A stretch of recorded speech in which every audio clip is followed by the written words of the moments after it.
5강 진행하겠습니다. 메시아 그리스도입니다. 어, 왜 우리에게는 메시아 그리스도가 절대적으로 필요한가? 방금 말씀드렸듯이 결국 인간은 스스로 해결할 수 없는 그런 심각한 문제 가운데 있습니다. 그 본질적인 문제가 있는데 그것이 곧 사탄의 문제, 죄의 문제, 하나님과 단절의 문제라고 했죠. 이 문제들 때문에 여기서 이 근본적인 문제들로부터 수많은 인간의 비참한 문제들이 파생되어 왔습니다. 이 본질적인 문제를 보지 못하면, 성도들에게 이 본질적인 문제를 보도록 안내해 주지 못하면 결국 여기서 파생된 문제들을 해결하려고 노력하다가 인생을 끝내는 속된 말로 땜빵질하다가 인생을 끝내는, 그리고 누구 원망하고 탓하고 하다가 인생을 끝내게 되는 것입니다. 결국 이 본질적인 인간의 세 가지 문제로 인해서 인간이 좀 비참한 상태와 결과를 맞이하게 됐는데요. 지난 시간에 이미 3강에서 다뤘습니다만은 우리 그 창세기 3장 16절로부터 24절, 정말 인생의 모든 문제가 다 들어있는 구절인데, 16절에 바로 인생의 수고의 문제, 고통의 문제가 있었고요. 또 16절에 부부의 문제, 가정의 문제, 나중에 4장으로 넘어가면서 가인이 아벨을, 자기 형제를 살해하는 그런 자녀의 심각한 문제들이 파생되게 됩니다. 또 17절에 이 자연의 문제, 환경의 문제가 되고, 이 환경의 문제가 질병의 문제까지 이어지게 됐지요. 17절, 19절에는 사람의 먹고 사는 경제의 문제, 노동의 문제, 생존의 문제, 정말 인간의 노동이 생존을 위한 노동으로 전락해버린, 창조적이고 즐거운 노동이 아니라, 생산적 노동이 아니라 어쩔 수 없이 먹고 살아야 하는 그 생존의 노동으로 전락돼 버렸다. 얼마나 비참합니까? 19절에 이미 죄로 인한 죽음의 문제, 흙이니 흙으로 돌아가라 하는 죄의 문제가 있었고, 그리고 20절에 그 산자의 어미인 하와를 통해서 그 남편과 아내의 그러한 정복의 관계, 그리고 부부의 그런 심각한 문제들, 죄의 문제들이 이 산자의 어미인 하와를 통해서 후대에 계속 계승되는 이 후대의 문제에 대해서 초점을 맞췄고, 또 그 다음에 있는 성경 구절들을 통해서 이 영생에 대한 문제, 결국은 영생하지 못하고 죽어야 되고 심판을 받는 문제에 대해서 다뤘습니다. 또 인간은 이런 문제들에 대해서 스스로 절대 해결할 수 없다는 거죠. 스스로 이 문제를 해결할 수가 없다. 그래서 정말로 해결자가 절대적으로 필요하구나. 예. 이것을 말씀드리기 위해서 지금까지 4강까지 말씀을 전해드렸습니다. 하나님께서는 이 해결자를 구약 성경을 통해서 이미 약속을 하셨어요. 언약으로. 선지자들을 통해서. 모세의 글, 선지자의 글, 시편, 이런 그 곳곳에다가 하나님께서 그래서 내가 너희를 위해서 메시아 그리스도를 보내주겠다. 이 언약이 곳곳에 숨어 있고, 하나님의 그 사랑이, 우리 원수된 죄인된 인간을 사랑하시는 그 하나님의 사랑이 곳곳에 구약 성경에 숨어 있거든요. 사실 구약 성경을 무슨 심판의 말씀으로 우리가 이해하기 쉬운데, 율법의 책이라고 생각해서 그건 유대인들의 그 유전적 전통, 그 율법주의 때문에 그런 것이지, 원래 하나님의 말씀은 정말 우리를 구원하시고 사랑하시겠다는 그 약속이 그 속에 숨어 있는 거거든요. 끊임없이 다시 돌이켜서 우리를 구원해 주시겠다. 하나님 나라를 또 증언하시고 선포하시고. 네. 그래서 이 시간에 이제 그래서 메시아 그리스도가 필요한데, 그럼 메시아 그리스도가 뭐냐, 이 의미를 우리가 좀 제대로 선명하게 알고, 또 우리 성도들에게, 또 우리 현지 목회자들에게도 전달해 줘야 되지 않겠나 생각됩니다. 여러분, 저도 사실 그리스도 메시아에 대해서 안다고 생각했거든요. 근데 깊이가 다른 것 같아요. 계시의 차원이, 그 깊이가 다른 것 같아요. 마치 뭐와 같냐면, 어린아이한테 조 바이든 대통령을 아냐고 물어보면 조 바이든 대통령 안다고 말할 거예요. 텔레비 뉴스에서도 봤고.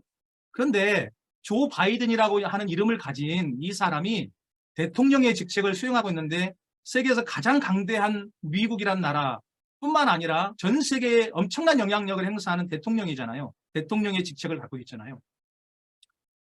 근데 그 아이는 사실 거기까지는 모를 거란 말이에요. 그러니까 그 아이가 생각하는 그 대통령의 영향력, 대통령이라고 하는 의미, 받아들여지는 의미하고, 우리가 정말 그 조 바이든 측근에 있는 사람들이 그 대통령으로서 바이든이 어떤 일을 하고 있는지를 직접 보고 느끼고 하는 사람들이 체험하는 대통령의 어떤 영향력, 이런 것들을 느끼는 것하고는 전혀 차원이 다를 거예요. 차라리 그 아이한테는 딱지치기 해주고 예, 떡볶이 사주고 맛있는 뭐죠?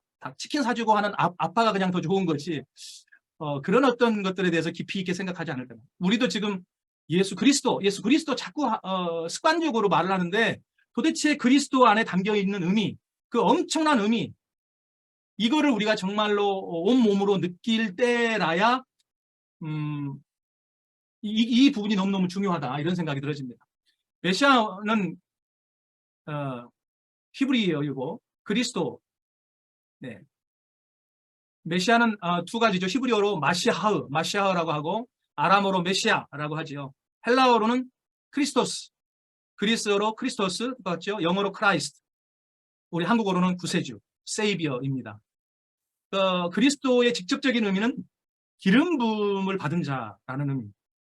to anoint, 기름 붓다라고 하는 말에서 유래가 됐는데 the anointed one, 기름 부음을 받은 자를 의미하지요. 근데 이스라엘 역사 속에 하나님께서 기름 부음을 받은 새 직분자를 심어 놓으셨어요. 그림자처럼.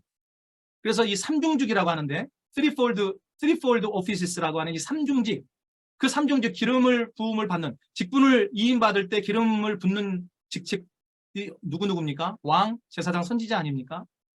근데 하나님께서는 이 이스라엘 역사 속에 기름 부음을 받은 새 직분자 그룹을 통해서 그리스도를 보내주시겠다라고 하는, 그래서 인류를 구원하시겠다고 하는 이거를 숨겨놓으신 거예요. 코드를.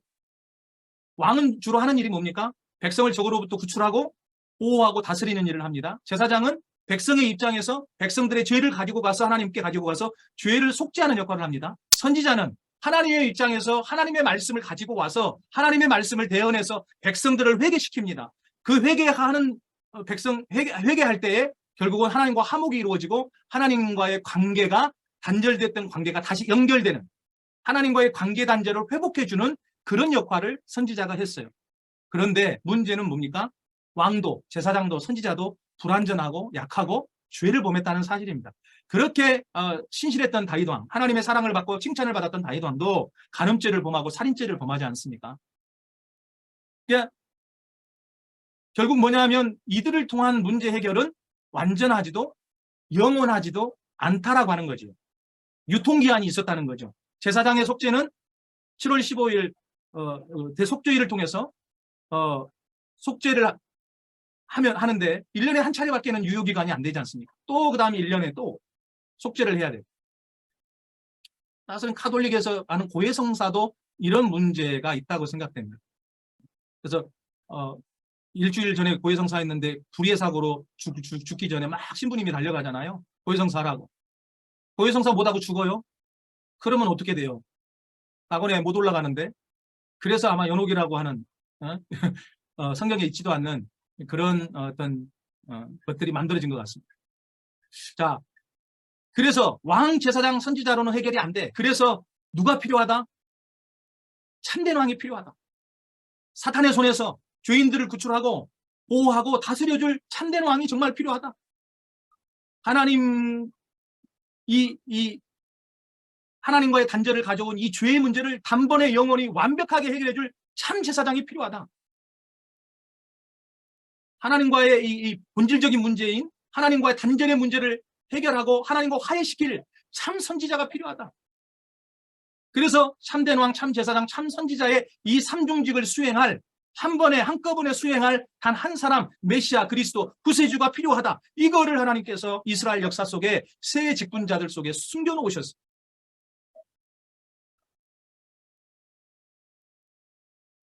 여러분, 역사서를 통해서 왕들에 대한 이야기, 그냥 왕들의 이야기, 이스라엘 역사를 이야기하고자 하는 것이 아닙니다. 율법서, 모세오경 5권의 책, 레위기를 중심으로 한 이 제사장의 이야기예요. 제사에 대한 이야기를 통해서 이 속죄의 문제를 이야기하고 싶었던 거고요. 그 역사서를 통해서, 12권의 역사서를 통해서 하나님께서는 그 왕을 통한 참된 왕의 이야기를 하고 싶었던 거고, 17권의 선지서를 통해서 정말로 하나님과의 단절을 해결하고 하나님과 화해시킬 참 선지자의 이야기를 하고 싶었던 거죠.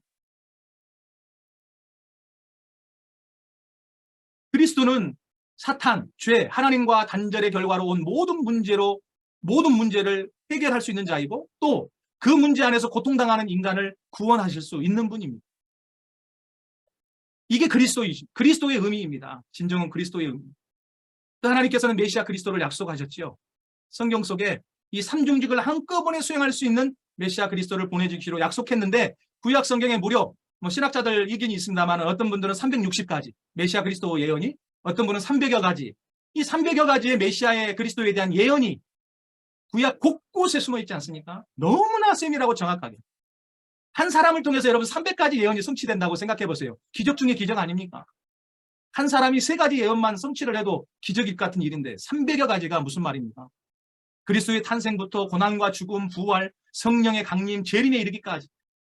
여러분, 구약 성경을 통해서 바로 참 제사장, 참된 왕, 참 선지자가 반드시 오셔야 될 것을 약속하셨고 사탄과 죄와 하나님과 단절의 문제를 해결해 주실 것을 약속해 주셨습니다. 그리고 모든 문제 가운데 빠져있는 인간을 구원하실 그 그리스도, 또 그 문제 가운데 고통당하고 있는 사람을 구원할 그리스도를 약속하셨지요. 이사야서 9장 6절 7절을 보면 잠깐 위에 사탄의 문제 3장 15절에 여자의 후손이 네 머리를 상하게 할 것이다. 이렇게 미리 이 원시복음이 이미 예언되어 있죠. 이사야서 53장 5절 6절에 죄의 문제를 해결하겠다. 6절에 우리 모두의 죄악을 그에게 담당시키셨다 그랬고요. 이사야 7장 14절에 하나님과 단절의 문제를 해결하시겠다. 여기에 보면 처녀가 잉태해서 아들을 낳을 것이요 이름을 임마누엘이라. 이건 좀 설명이 필요할 것 같습니다. 하나님과 단절의 문제와 임마누엘이 어떤 관계가 있지? 좀 이게 느낌이 안 오실 거예요. 임마누엘이라고 하는 말 뜻이 하나님이 우리와 함께 하신다는 거잖아요. 말씀이 육신이 되어 인카네이션 하셔서 결국은 우리 눈에 보이는 육체를 입고 오셔서 그 하나님이, 성자 하나님이 원수되고 죄인된 원수된 우리와 죄인들과 함께 하신, 하나님이 우리와 함께 하신다는 말이 무슨 의미입니까? 여러분, 죄인과 거룩하신 분이 함께 하실 수 있나요? 아니, 그런데 육신을 입고 하나님이 우리와 함께 하신대요. 임마누엘. 다시 말하면 하나님과 단절의 문제가 해결되는 거예요. 그 그리스도를 통해서. 성자 하나님 예수님을 통해서 단절의 문제가 해결되는 거예요. 거룩과 죄가 함께 할 수 없는데 함께 하신답니다. 이것이 임마누엘이에요. 이 임마누엘의 의미가 바로 하나님과 단절의 문제를 해결한다는 의미하고 이렇게 연결이 되는 것입니다. 그리고 모든 문제에 빠져있는 인간을 그리스도가 구원하신다는 거죠. 그래서 우리에게 한 아들을 주시는데 정사를 맺고 기묘자 모사 전능하신 하나님, 영존하시는 아버지, 평강의 왕, 정사와 평강의 더함이 무궁하고요. 나라를 굳게 세우고요. 영원히 정의와 공의로 그것을 보존하실 거래요. 그런 분을 보내주시겠다. 시편 23편 1절에 여호와는 나의 목자시니 내게 부족함이 없으리라. 이게 사실 다윗의 시인데 다윗이 이 시를 쓸 때 정말 이 시편을 고백할 수 없는 상황이었습니다. 예. 쫓기고 죽을 고비들을 넘기고 이런 처지에서 여호와가 내 목자시니 내가 부족함이 없다. 여러분 영어 성경으로 보면 더 훨씬 더 뜻이 의미가 다가갑니다. I shall not be in want. 원함 안에 있지 않을 것이다. 나는 The Lord is my shepherd, but I shall not be in want. 내가 원함 안에 있지 않을 것이다. 내가 지금 구할 게 없습니까? 구할 게 많고 아직도 결핍됨이 있고 뭐 하지만 그러나 내가 여호와 하나님 한 분만으로 만족해. 그래서 내가 더 이상 내가 원함 안에 있지 않을 것이다. 더 이상 어떤 하나님 앞에 요청함에 있지 않을 것이다. 요구함에 있지 않을 것이다. 여러분 이런 놀라운 신앙의 고백. 그래서 마치 하박국 선지자가 처음에는 불평도 많고 원망도 많다가 정말 외양간에 송아지 없고 포도밭에 포도나무에 포도 열매가 없고 무화과 열매가 없어도 난 여호와로 인하여 아직 나는 여호와로 인하여 기뻐하리로다 하는 그 고백. 하나님 한 분만으로 그리스도 주님 한 분만으로 나는 만족해요라고 하는 그 믿음의 고백. 하박국 선지자가 있었던 그 당시에는 전쟁과 기아와 정말 엄청난 이 공무원 고관직들의 부정부패 속에서 백성들이 고통당하는 그런 상황 속에 있었던 비참한 상태 아닙니까? 그럼에도 하박국 선지자가 그런 고백을 하고 있습니다. 뭐지요? 문제가 없어서가 아니라 모든 문제가 있는데 그러나 그것을 뛰어넘는 믿음입니다. 그 모든 문제 위에 문제가 되지 않는 믿음. 그런 믿음으로 그리스도가 우리를 구원하시는 여러분, 메시아를 이스라엘 백성들이 그래서 대망했습니다. 이스라엘은 메시아 그리스도에 대해서 너무나 잘 알고 있었어요. 그들이 시오니즘이라고 하는 그 유대 민족주의적 사고 한계로 잘못된 정치적 메시아관을 갖고는 있었지만 메시아 그리스도가 이 세상에 오신다는 걸 알고 있었고 간절히 대망했고 지금도 기다리고 있습니다. 이런 사실을 성경이 곳곳에서 증언하고 있는데 이 사마리아 수가성 우물가의 그 수가성 여인의 고백 속에서도 나와요. 자기 남편이 5명이었고 6번째 남자와 살고 있다는 것을 예수님이 말하니까 이 여자가 깜짝 놀라면서 여자가 이르되 메시아가 곧 그리스도라 하는 이가 오실 줄을 내가 아노니 그가 오시면 모든 것을 우리에게 알려주시리. 그러니까 이 여인조차도 어찌 보면 하찮은 이 여인조차도 그것도 유대 땅이 아니고요. 예루살렘도 아니고 저 북이스라엘 사마리아 계치급을 받고 있는 사마리아 땅의 여인, 그런 비천한 여인도 메시아고 그리스도가 온다는 사실을 알고 있어요.